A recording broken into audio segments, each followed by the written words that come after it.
Good afternoon, everyone, and welcome to today's webinar, Experimental Results, a panel discussion on psychology. Today, we'll be talking about our new journal, Experimental Results, and what it means for psychology. And I'll introduce you to our panelists shortly, followed by a Q&A. Before we get started, I'd like to go over a few items so you know how to participate in today's event.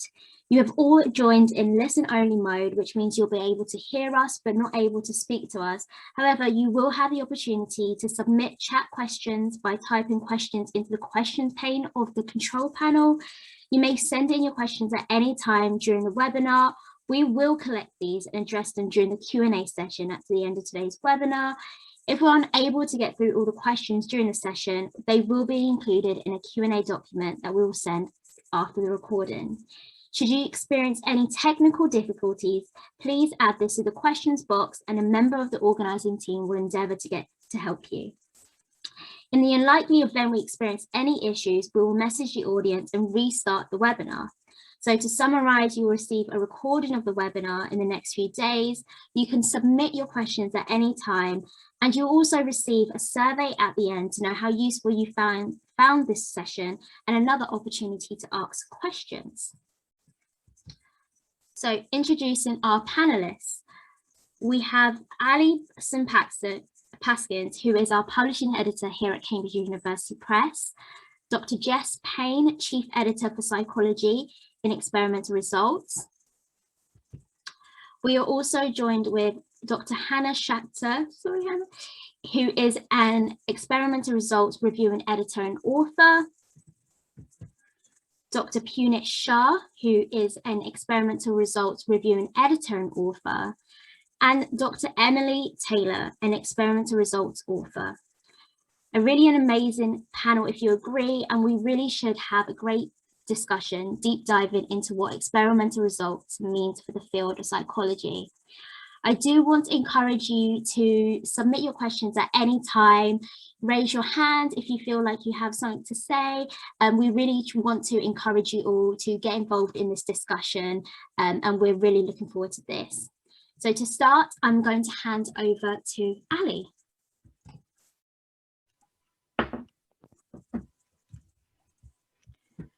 Hello, next slide, please, Myra.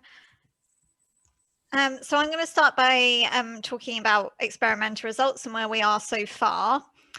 So we've appointed more than 200 team members across a range of roles, chief editors, reviewing editors, editorial board, statistical editors, and social media editors from more than 40 countries. So it's clear that people across the globe are recognising experimental results as an initiative that they want to be involved in. We've already published 72 papers in the journal, 12 of which are under the psychology subject category, and we've seen more than 130 submissions covering all of the 8 broad subject categories. These numbers demonstrate that the mission of experimental results resonates with many, and that it is an attractive publication venue. I've also included Punit and Emily's paper here, as it's an example of a good paper with a good all-metric score of 150. It was picked up by 15 news outlets, 2 blogs, and it had 33 tweets. And Punit and Emily can tell you more about their paper later on.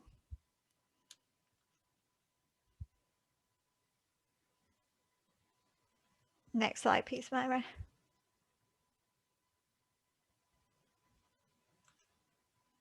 The next few slides show the team for psychology as it currently stands. We're continually growing the team. So first of all, there's Jess Payne, the chief editor, who will be speaking next.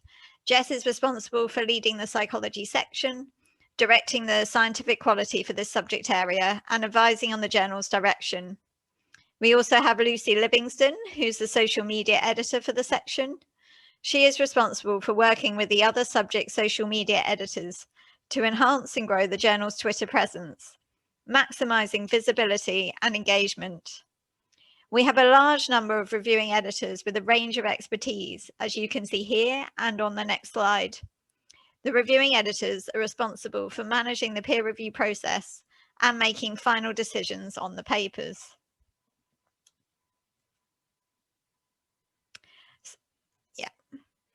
So we also have the editorial board. So the editorial board are responsible for reviewing papers or recommending contacts to approach for reviews, as requested by the reviewing editors. This slide shows an example of our editorial board so far, but we plan to expand this further in 2021.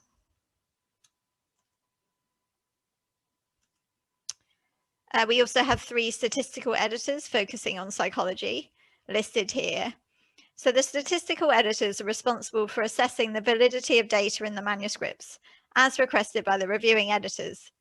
They evaluate statistical concerns or questions raised by the reviewers, and assess aspects such as appropriateness of an analytical approach, and whether the inference drawn from a statistical analysis is justified. They then advise the reviewing editors, who will then be able to make a decision on the paper.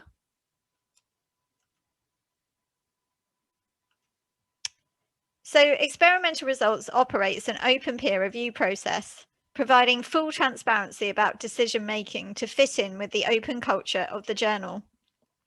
Open peer review helps to mitigate issues that contribute to editorial bias and enables reviewers to collect their contributions as part of their academic record. Authors know who has reviewed their submission, with accepted manuscripts being published with their review reports. These reports include the reviewer name, their ORCID ID, and are assigned an individual DOI. Revealing identities of authors and reviewers increases transparency, and reviewers can be held accountable for their evaluations. It has been found that this often leads to a higher review in terms of tone and quality, with less instances of reviewer bias, as conflicts of interest can be identified by the community. And by publishing the review reports along with the review names and assigning them a DOI, makes them citable research outputs, ensuring that the reviewers receive recognition and have an up-to-date CV of all areas of their work. So experimental results aims to have a fast peer review process to ensure that research is published as quickly as possible. To facilitate this, we set up a scorecard for reviewers to complete, rather than asking for the lengthy review summary that journals traditionally ask for. Experimental results requires a minimum of 2 reviewers per paper. The scorecard asks the reviewer to assess the paper on the quality of the experiment, rather than judging the impact of the results. The reviewers need to answer yes to the following 3 questions in order for the paper to be assessed suitable for publication. Is the experiment reported scientifically sound? Are the controls used valid? And are the experimental methods well designed? The reviewer also answers a series of questions under 3 sections: presentation, context, and analysis, ranking their answers from 1 poor to 5 excellent. The questions in each section are weighted according to importance, and this is taken into account for the calculation of the overall section score out of 5.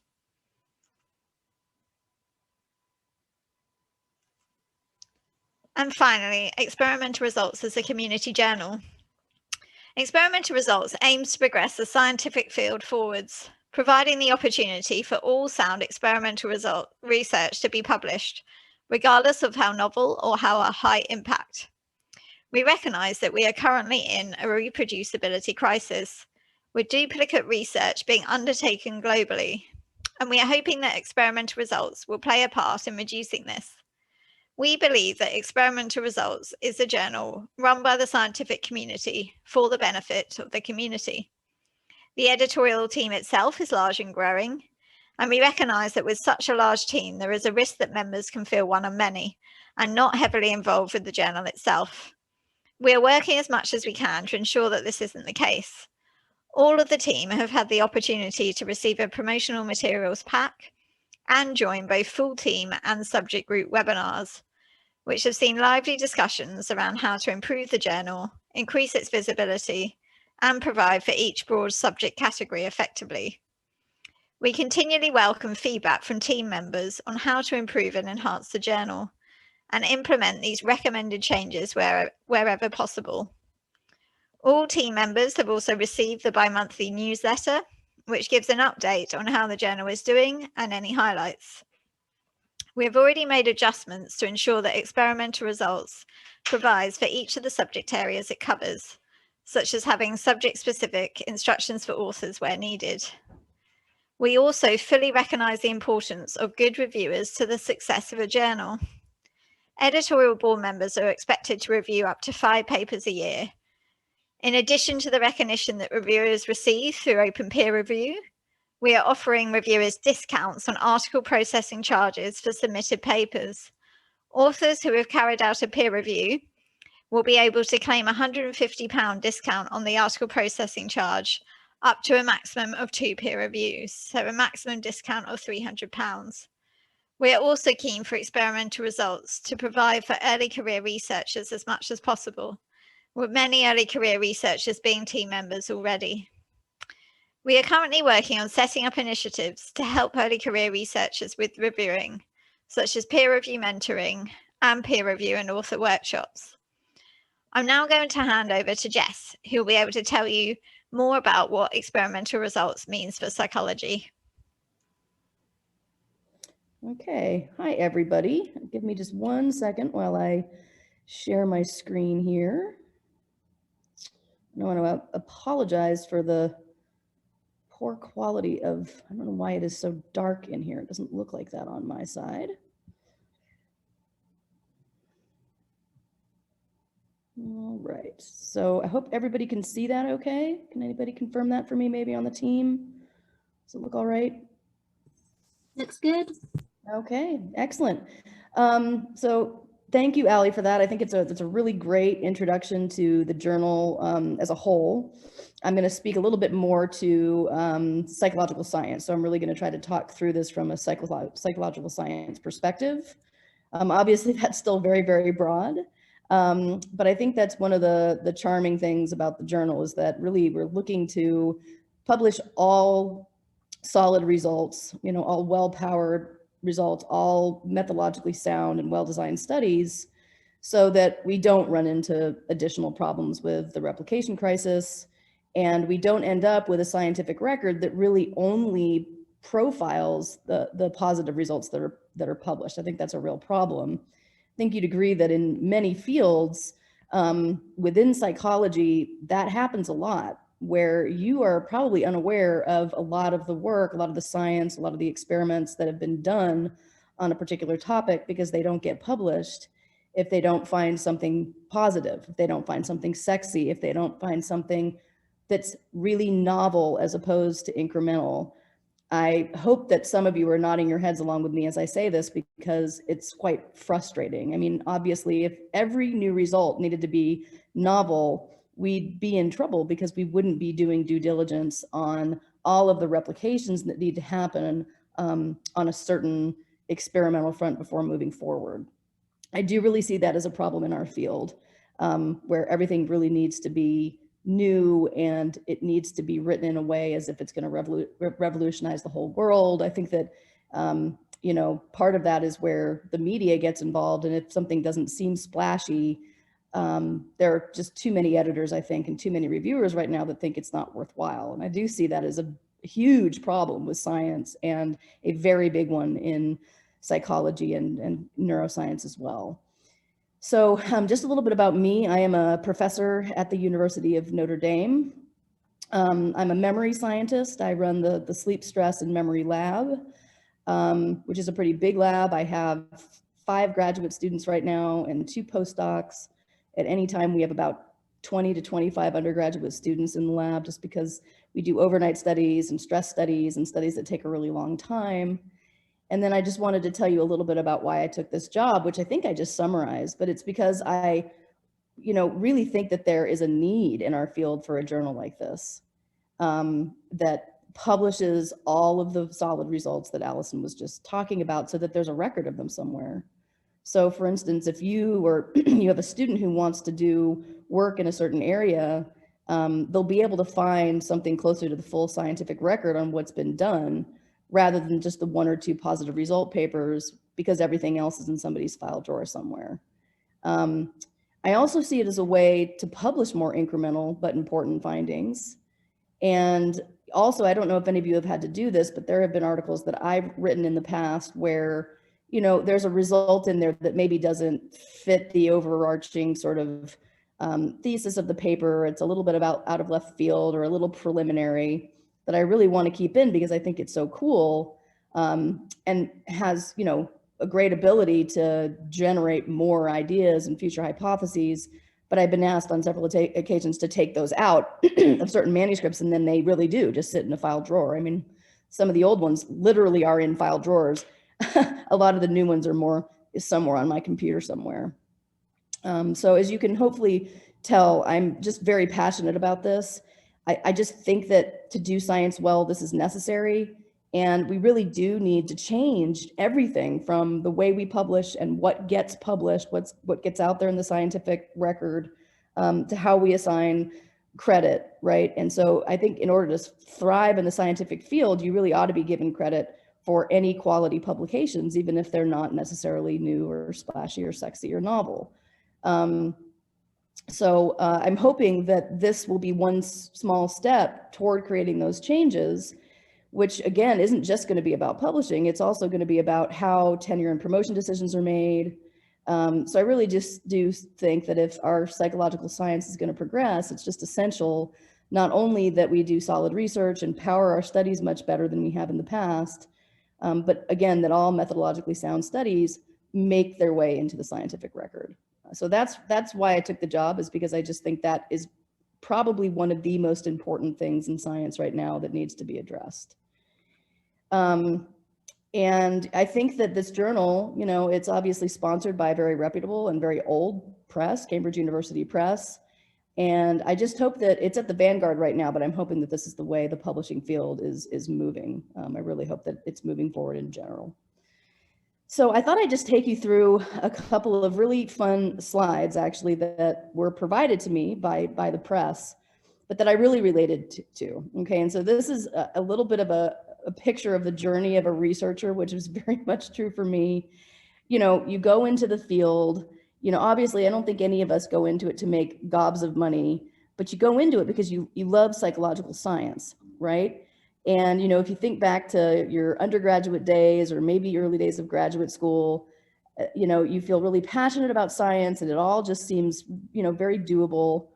And then you get your PhD and you feel super happy with yourself because you're a scientist. Then as you get into the weeds, this could happen as early as grad school or your postdoctoral fellowship. It especially happens when you get to your, untenured new faculty position that's tenure track, where you're doing lots and lots of experiments.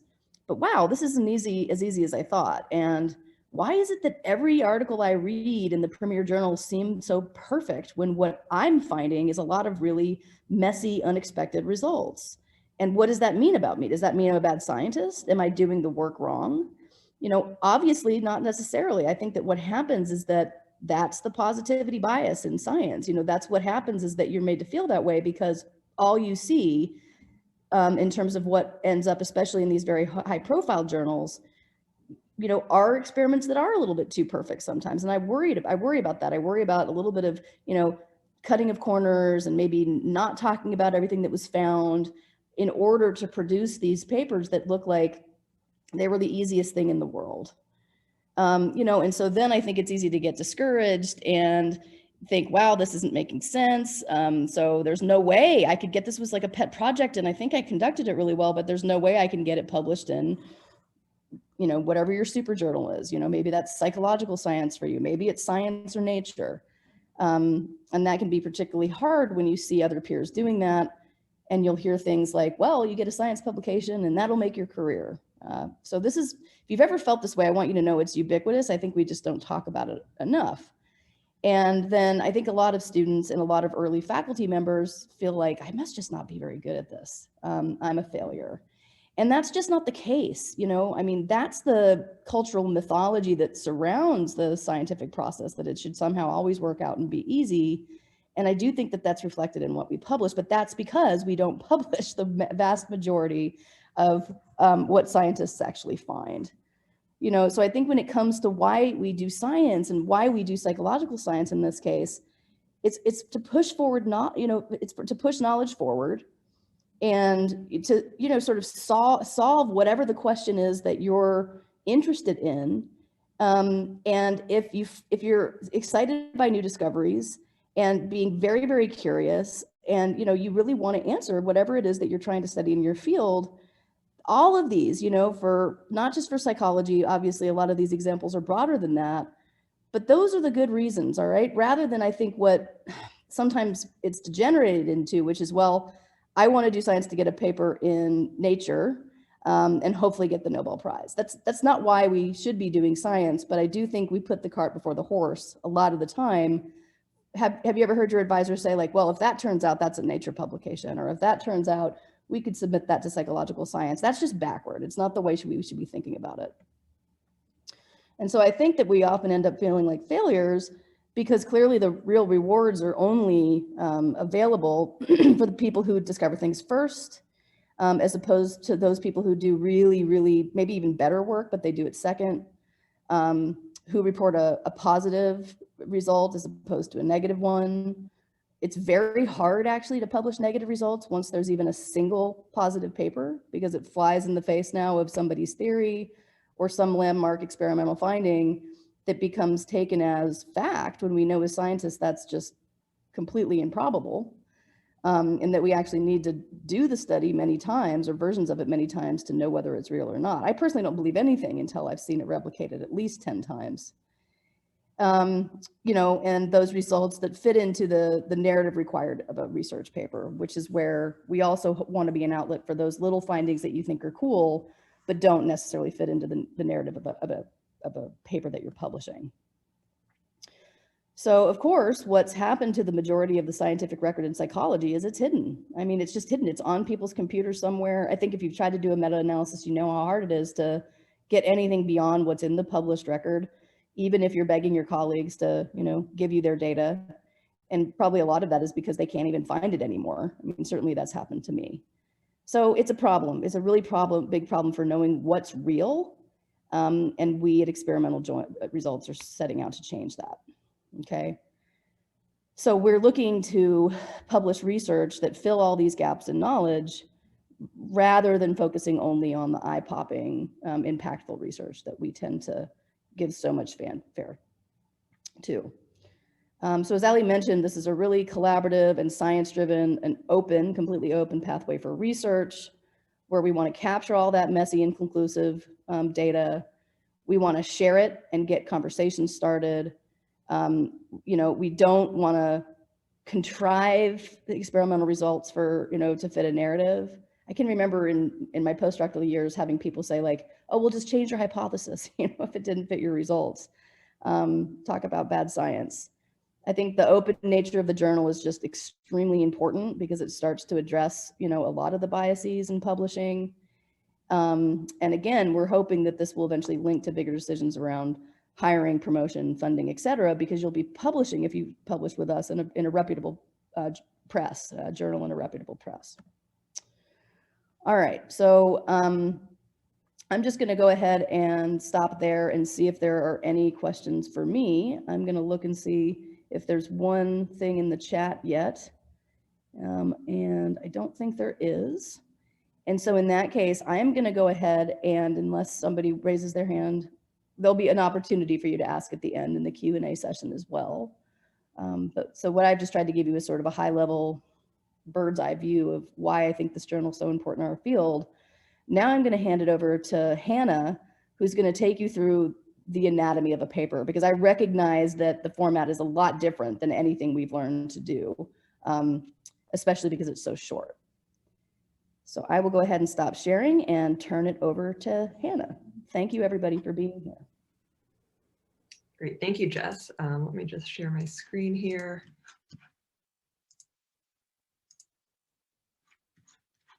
And can someone confirm that that looks, that you're seeing what you should be? Yep, it looks good to me, Hannah. Perfect.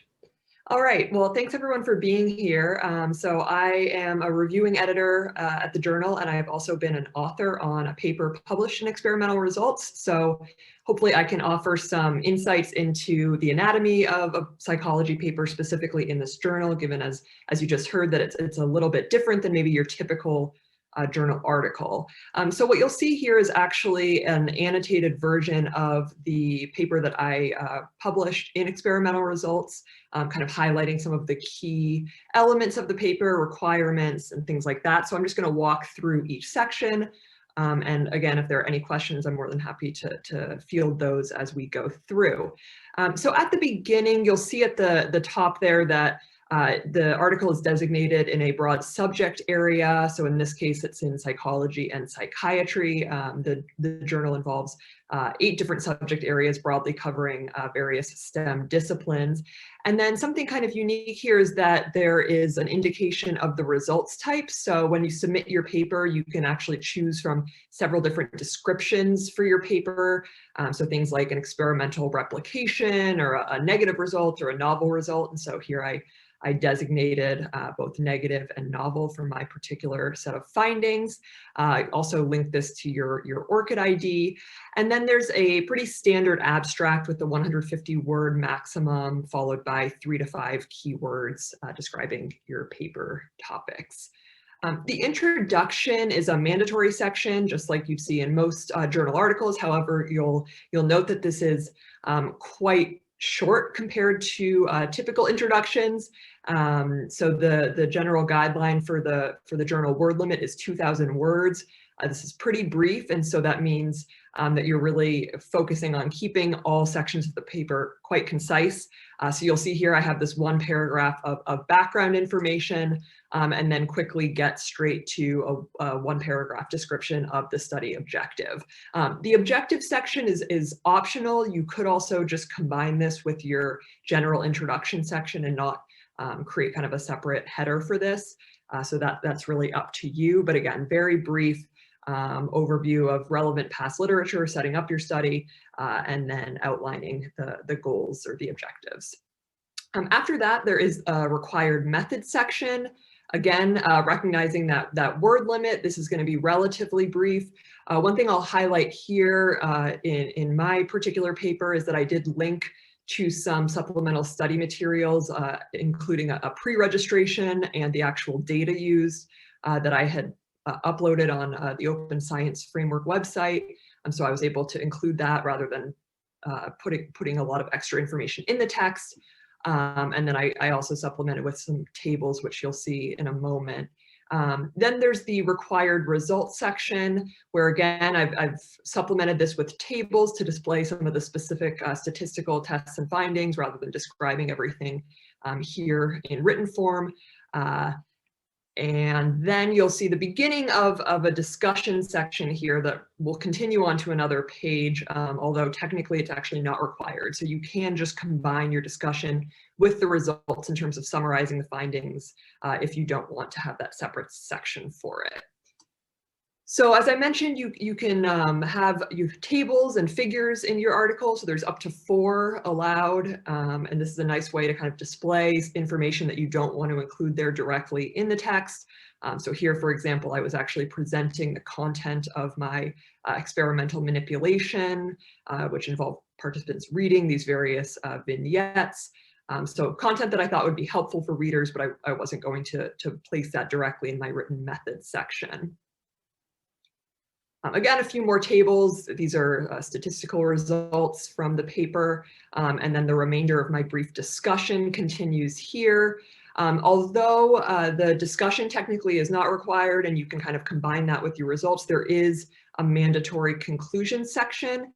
This is required, but again, can be pretty brief, especially depending on how much content you've already included and where you're at with the word limit from the introduction and method and results. And then following that, there's a brief report of any funding information, conflict of interest disclosures, and then a required statement indicating whether or not your data have been made available. So I had already included that link to my materials and pre-registration in my method section, but then reiterated that here, that the data were available. Like any typical journal, you have your references listed at the end. Again, you can see this is a pretty brief reference list compared to what you might be used to. And then there's an option to also upload any supplementary material that you want to go along with your article. that would then be linked in the paper. So again, really useful, given the word limit, to be able to link to these materials that maybe aren't feasible or necessary to include directly in your article text, but you want to have people have access to things like even image or video files or really large data sets. So those are the kind of basics for the actual manuscript content. The other thing I'll highlight here that I think is particularly unique and exciting about experimental results is that there is this section documenting the peer review process. So as you already heard, the journal uses open peer reviews, meaning that both the reviewing editor and the peer reviewer's names are provided along with their actual comments and ratings of the paper. So at the top, you'll see the reviewing editor's name, an affiliation, and a statement indicating why the paper was accepted. So you can recall those sort of check boxes that Ali mentioned earlier, and this will reiterate that the paper has met the threshold of those criteria. The reviews actually have their own DOIs so that reviewers have this unique record, online record associated with the review that you can kind of keep track of. And then you will see each reviewer's name, their own conflict of interest statement, and then both their written sort of qualitative feedback, which is relatively brief, and then the quantitative review. So that's that scorecard where they're rating various categories. And so what's nice is that it's not only that the author is receiving this, but also anyone reading the paper can reference these comments, see what the feedback was, how it was rated, and if and how the author may have incorporated these suggestions prior to final acceptance. And this is just the final page of that first reviewer. And then this is the exact same thing for the second reviewer, being able to see all of the comments and the specific scorecard.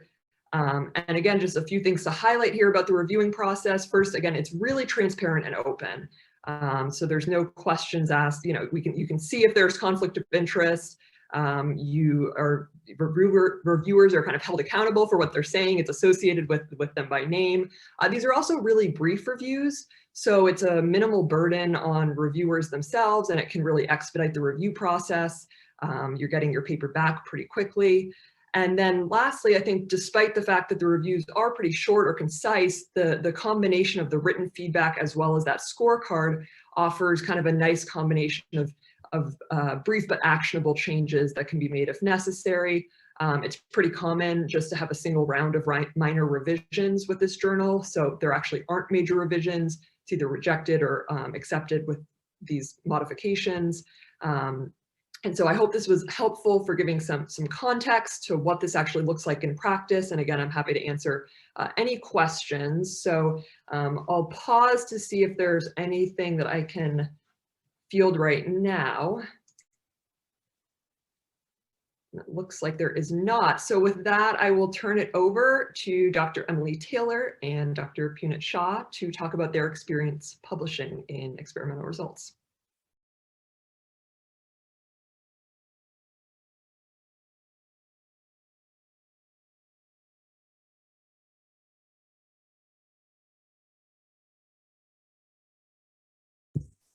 Hi, Emily. I think you might be on mute.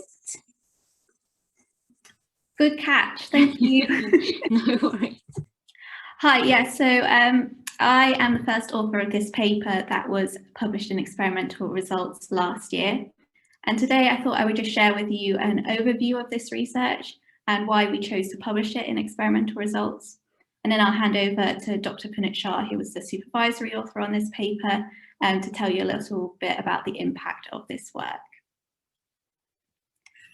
So in this research, we were looking at the psychometric properties, so the validity and the reliability of a popular questionnaire measure of autism, the AQ-10.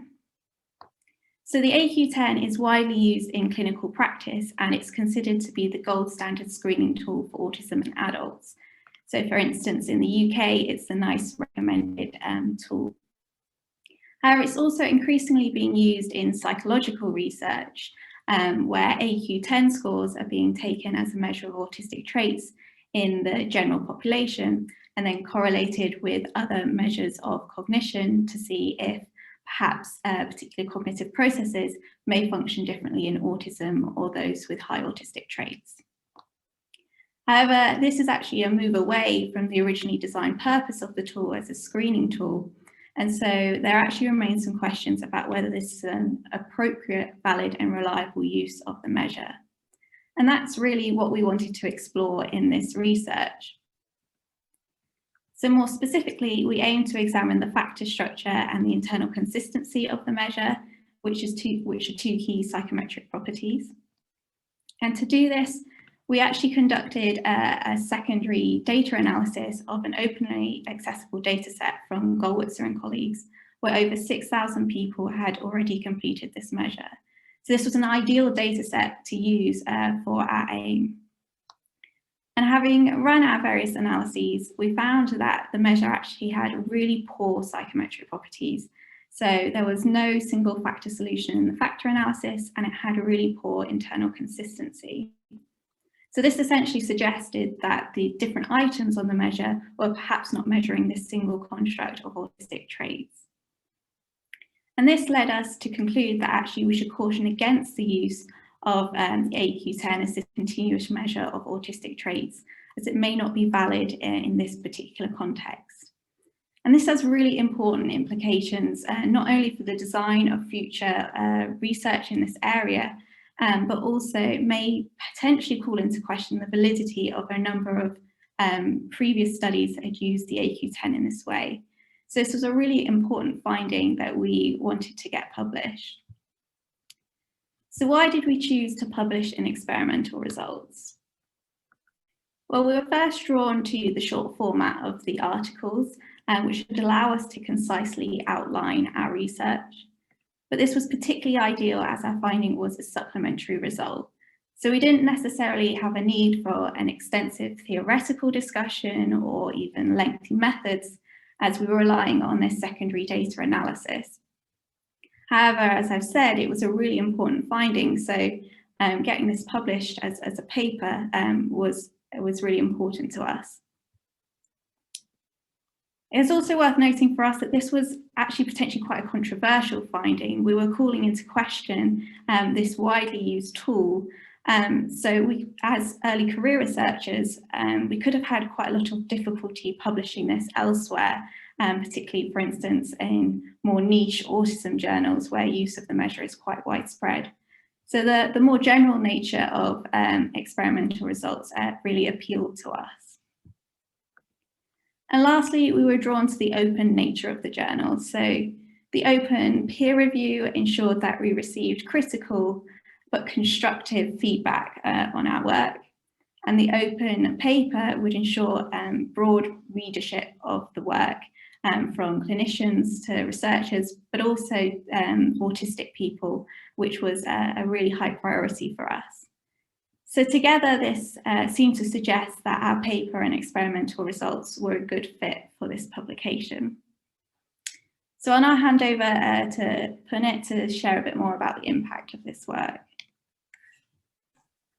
Thanks, Emily, and thanks to all the other contributors so far. So as Ali mentioned earlier on in the webinar, our paper published in experimental results has one of the highest altmetric scores in the journal, and is in fact has one of the highest altmetric scores of any paper I've ever published. And why I mention this is that just because it's a short paper, just because it's controversial or something that's incremental, doesn't necessarily mean that it can't be sexy. It doesn't necessarily mean that it can't get attention. And this is what we found to be the case with this particular finding in this paper. And for anyone sort of thinking about submitting to the journal and deriving and developing impact from it and getting sort of more coverage from this, even if it is a short finding or a controversial finding, we found it really helpful to work with Ali, the publishing team, and the reviewing editors to make sure that we had a specific date and time for our publication, so that we could work with our press officers at the university to ensure that it was published at a particular time, so that journalists could be contacted well in advance or appropriately in advance of the publication time, such that they were able to write about what we'd found. And now, while I say that as being something that should just be the case and should be straightforward, for anyone listening to what I'm saying, where you've tried to publish with Elsevier or other journals, it can sometimes be difficult actually to get a publication date and time. And we found that given the sort of exciting and dynamic nature of the team and the publishing editors, getting that publication date and time meant that we were able to publicize it appropriately. So as Ali mentioned, it was covered very widely, international news media here in the UK and in the US as well. But perhaps more importantly, what this coverage gave it, despite it being a sort of 700-word paper, meant that eventually it was picked up by various third sector organizations, such as charities doing autism research and thinking about how to support people with autism, who have since gone on to sort of contact me and Emily and the other authors and want to work with us to understand why it is this screening tool for autism may not be appropriate, and why it might and how we might be able to develop it. So a really important impact that's been developed from what was a short and seemingly controversial finding has really helped to advance the field of psychological science, in my view, particularly autism research. So I'll stop there and I'll hand back to Jess or Ali, unless I can't see any questions on the screen now. So I think we'll hand back to one of you guys, and I think over to the Q&A.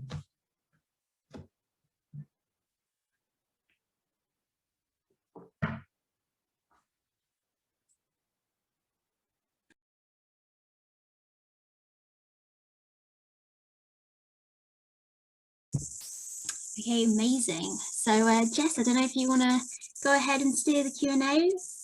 Yeah, absolutely. I'm just trying to see if there are any hands going up. So please, really, if you have any questions at all, feel free to ask us. I think what's nice is we can probably answer those at almost any level. All right, well, here's one, and Hannah, maybe this would be best for you to answer. I'm interested in publishing my work in this journal, but I don't have the funds to cover the article processing charges.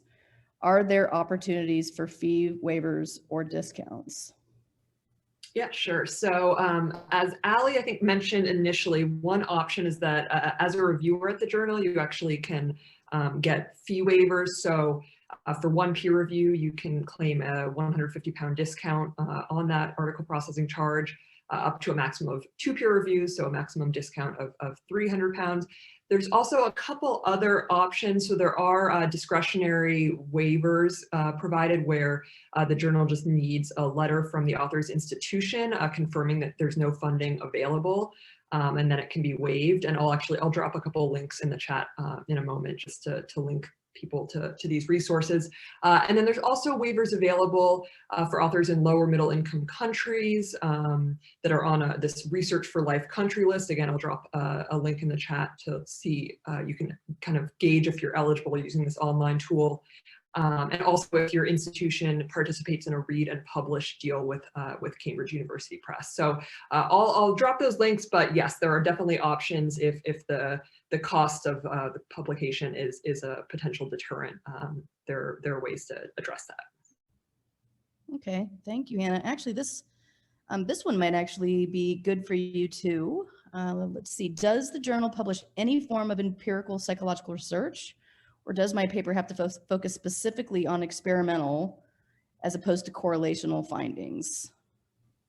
Yeah, so there's definitely flexibility as long as the reported findings are empirical in nature. So even if you look through the current papers published in the psychology and psychiatry section of the journal, there's everything from sort of standard lab-based experimental research to things like survey development, or evaluating survey reliability and validity, as we just heard about, and also correlational online studies. So while something like a review paper would not, or a theoretical paper wouldn't be appropriate, anything that's falling under that umbrella of empirical research in psychology and psychiatry would be appropriate.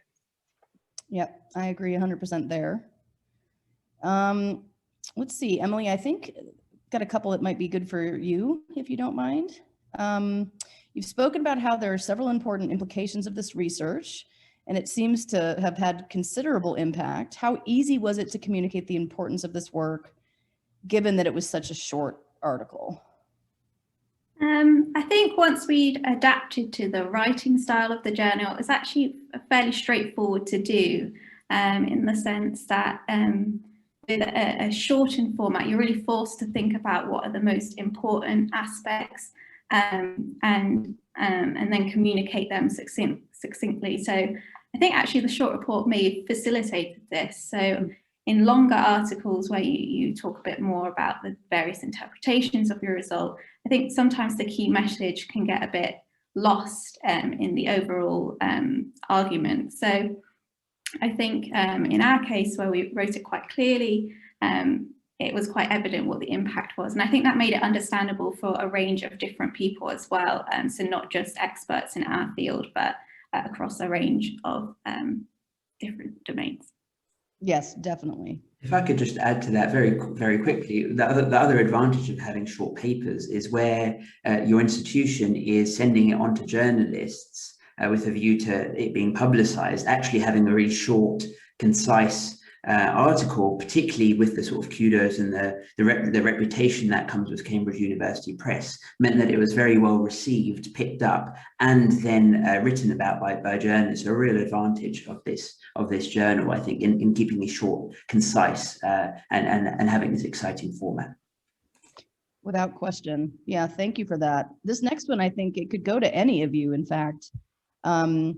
And I would actually like to hear each of your experiences. So how long should I expect the publication process to be from submission to acceptance? I imagine it could take a while to find reviewers who are willing to do open access peer reviews, maybe even especially for such a new journal that has a different and short format.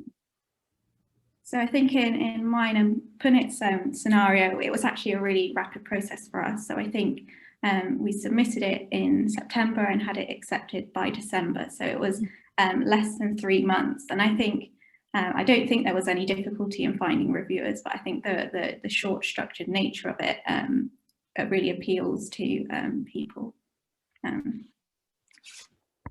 Okay, absolutely. Hannah, I don't know if that was your experience as well, or perhaps yours was a little different. Yeah, I similarly, it was very fast within a couple months, and I can speak from the reviewing editor side as things as well, which is noting that the brevity of it and how little burden it is on reviewers really helps with even right now when I know it's extremely difficult to find reviewers. I think that it being so short really helps people's willingness to participate in the review process. Okay, absolutely. And I've got a couple, maybe we can all take a stab at answering this. So what's your advice about how would I go about shortening a manuscript? You know, that's obviously it's a new process for people. I get that. So this is a good question. How do you go about shortening it? What should you focus on? Maybe I'll give my sort of top tip really for shortening papers is where you're limited to the number of references you can use, and also when writing concisely, rather than citing every paper under the sun to support the point that you're trying to make, give examples of papers in the introduction and also in the discussion and conclusion section. That makes it sort of much more readable and helps you to write more concisely. Okay, absolutely. And Hannah, what about you? Was it at all weird? Like the experience, was it different for you writing it in such a short format? Do you have any tips there? Yeah, it's definitely challenging, and it's sort of something to get used to. I think that what's nice is there are ways to still make sure that the information you want communicated are available, even if it's not directly in the text. So capitalizing on things like tables and figures to communicate findings, the option to have supplemental material linked, I think really helps if there's content that you want readers to know is out there, but perhaps is not directly central or necessary for the written piece. So while I do think it's an adjustment when we're used to writing these much longer and more detailed papers, I do think that there are kind of tools there that allow it to be a relatively smooth process. Right, absolutely. And maybe I can take this one. How widely can I expect my work to be seen, read if I publish with you? I mean, obviously I have an example of one here that really, really did well. I guess my answer would be, it depends a little bit from paper to paper. But open access means that there really are no barriers to readership. So what that means, and what's nice, is that literally anyone, anywhere can read the papers that we publish in this journal. And, you know, our social media editors promote each paper, which is nice. Each and every paper the journal publishes. And then the other thing I would encourage you to do, which you've already heard a little bit here, is to, if you have a media relations office, get them involved. I mean, authors increasingly these days are expected to do that. You can actively share the posts about your paper across social media. So Twitter, Facebook, LinkedIn, all of which will increase the discoverability of your research. And then marketing will also support by including papers in internal and external campaigns and Google Ads, social, and further promotion to drive awareness and reach out through our global network of researchers. So I think there is a pretty good system in place for that. Let's see, maybe Ali, I think a couple for you, if you don't mind. Okay.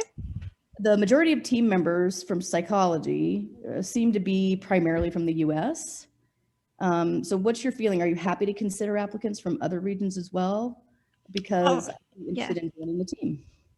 Yeah, absolutely. We kind of obviously had a slight sway to the US because obviously Jess is from the US, and it was just inevitable that we were going to have more people on the team from there. But yes, of course, and we're still looking for new reviewing editors and new editorial board members. So do reach out to me. I'll put my email in the chat, and we'll also circulate the slides, which will have everyone's email addresses on as well. So do reach out to me with your CV if you're interested. Yes, please do. And also share that with your colleagues, because we want desperately, in fact, to make this much more international. I think she's right. It's just that the ideas I was coming up with in the beginning were, you know, very US centric, but we want to change that. So please consider working with us. And if you would share this, we'd be very honored.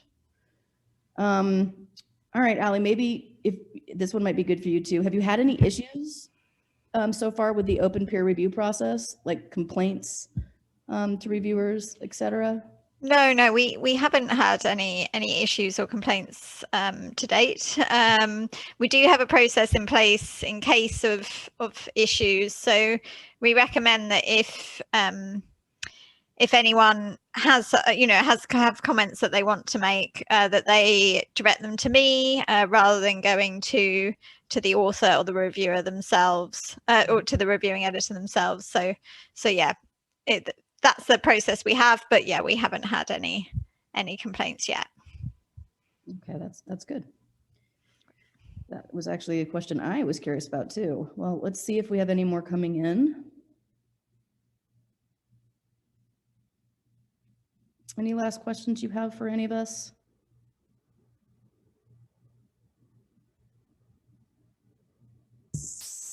I mean, that should be okay. I think if there's no other questions to come in, we can just wrap up the webinar, if you don't mind, if that's okay.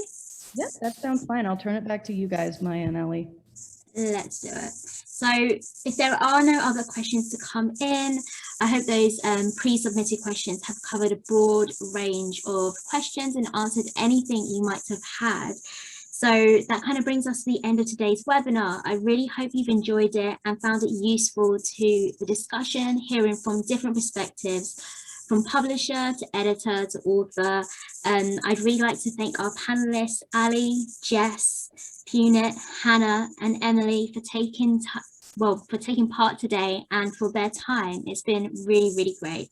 As mentioned earlier, you will receive an email in the next couple of days with a recording. So you'll be able to watch that back, as well as a short survey about the usefulness of today's webinar. It would be really great if you wanted to contact and reach out to us via email. We'll leave that in the follow-up with any questions that you have. So thank you all very much for attending and for your time today.